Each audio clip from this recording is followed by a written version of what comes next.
We begin this newscast in the morning with the latest coming in from Pakistan, as the country has for long looked the other way as terrorist elements within its soil continue to operate with no fear. But as the Financial Action Task Force gets ready to meet later this week, it seems like the country will be made to face the consequences of its rogue actions.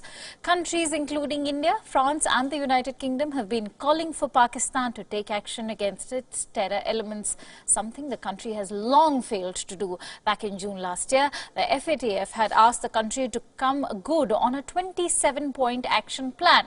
Though Prime Minister Imran Khan's financial advisor suggested that Pakistan had fully implemented 20 of the 27 parameters, inside officials put the figure at around 6 parameters. This, of course, means that Pakistan is running a high risk of being pushed into the dark grey list. Let's now break down for you what the dark grey list means. The dark grey list is a buffer between the grey and blacklist and is best defined as a last warning.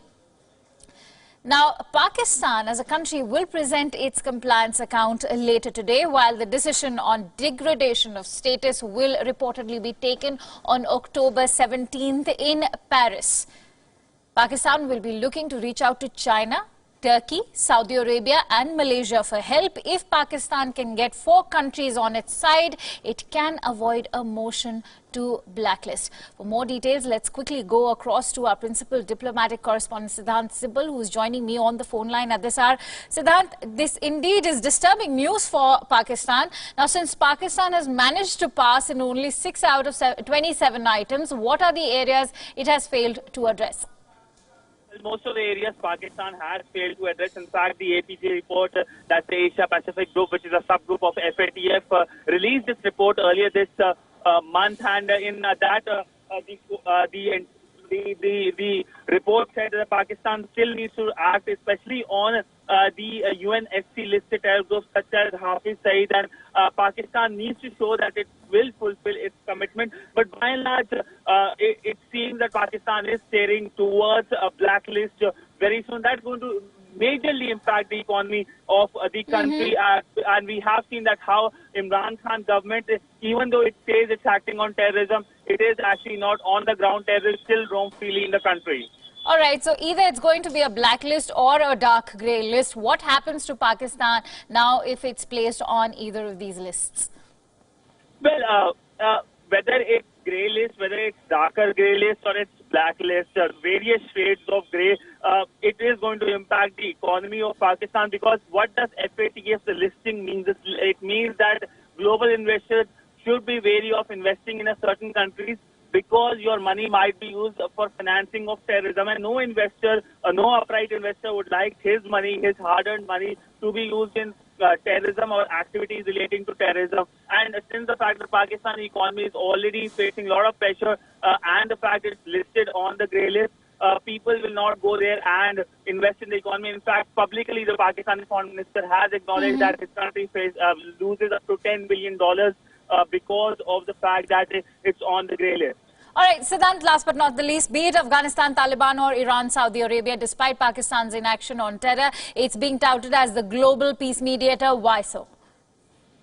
Well, I don't think so that anybody believes that Pakistan is a global peace mediator. It's just the Pakistani Prime Minister Imran Khan, just like his Turkish counterpart, the president of Turkey, taking this Umar role, or the self-proclaimed spokesperson of the Muslim world. That is not the case clearly. And yesterday only, Wion spoke to the Syrian envoy who was asked this question that Pakistan would like to mediate. He dismissed it. He said that it's a West Asian issue and Pakistan should not be so much bothered about it. But clearly, right now, instead of focusing on Iran or Saudi Arabia relationship, it's better Pakistan makes sure that its own country is in place. Absolutely.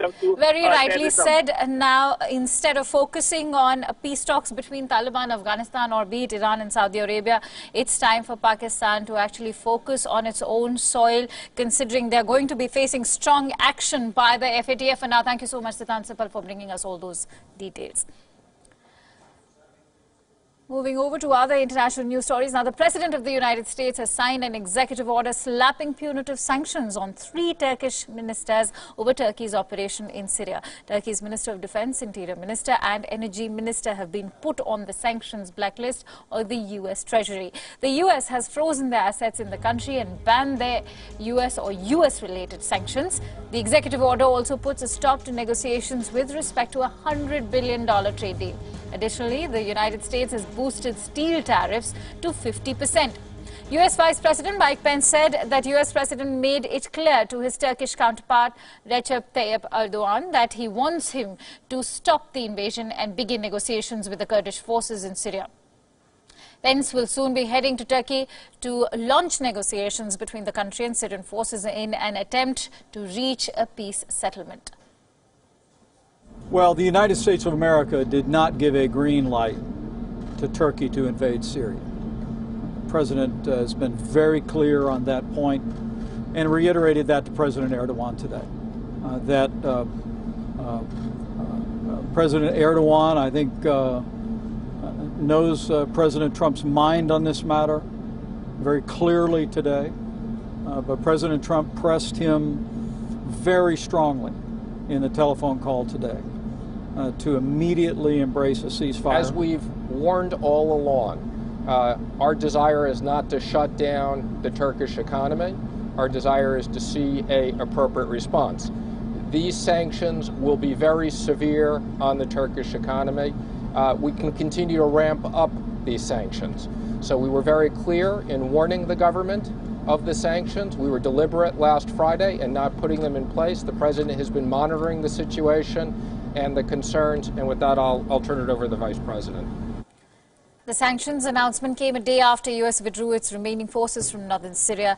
Russia-backed Syrian forces wasted no time in taking advantage of an abrupt U.S. retreat from Syria. Yesterday, Syrian forces entered the northeastern Tel Tamer town after successful negotiations between the Kurds and the Bashar al-Assad government to form a united front against the Turkish invasion. Now, Turkey signaled that it was going to launch an assault on the Syrian Kurdish-held city of Manbij. Meanwhile, United Nations has once again urged for maximum restraint. UN said that the latest fighting in Syria was aggravating an already dire humanitarian situation. The Secretary General is gravely concerned over the military developments in northeast Syria, which have already reportedly resulted in many civilian casualties and the displacement of at least 160,000 civilians. He continues to urge for maximum restraint and stresses that any military operation must fully respect international law, including the UN Charter and international humanitarian law. The Secretary General calls for the immediate de-escalation and urges all parties to resolve their concerns through peaceful means. So why is Turkey invading Syria? Let's break it down for you. Turkey has said that it wants to create a buffer zone along the Syrian border. It wants to expel Kurds from the region and settle Syrian Arabs who fled to Turkey to escape the war at home. Turkey considers the Syrian Kurdish Fighter Group, or the YPG, as an offshoot of the separatist Turk Kurdish Party, the PKK. Turkish offensive began after the United States announced a troop pullout from Syria days ago. The YPG-led Syrian Democratic Front played a key role in Washington's fight against the Islamic State in Syria.